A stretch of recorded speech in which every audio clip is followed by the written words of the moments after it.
Thank you. Official result. 800-meter run. Secondary girls finals. Bronze. Jolene D. Bagondol of Unit 1 from Balyangao District. Silver.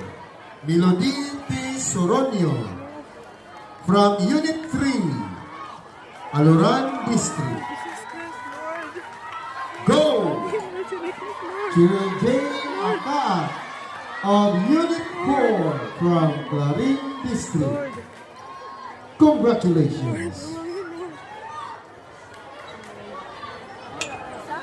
Baby, pa sila.